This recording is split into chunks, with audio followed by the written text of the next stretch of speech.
আপনি দেখছেন news now, আমরা জানি কোনটা বড়। ককবরক ভাষাকে রোমান স্ক্রিপ্টে লেখার দাবিতে দীর্ঘদিন ধরে আন্দোলন চালিয়ে আসছে রাজ্যের ত্রিপুরা মথাদল ও তাদের ছাত্র সংগঠন। সেই ধারাবাহিকতায় বৃহস্পতিবার এই দাবিকে সামনে রেখে আগরতলায় মিছিল করল টিএসএফ এবং টিআইএসএফ। ককবরক ভাষা রোমান স্ক্রিপ্ট সংক্রান্ত বিষয়ে রাজ্য সরকার অবিলম্বে ইতিবাচক সিদ্ধান্ত গ্রহণ করুক বলে দাবি করে সংগঠনের নেতৃত্ব।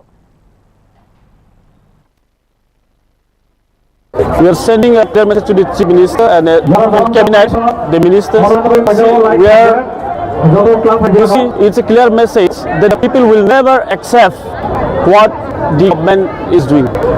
It's a clear message that the youth, the indigenous youths, are future, the guardian of the society.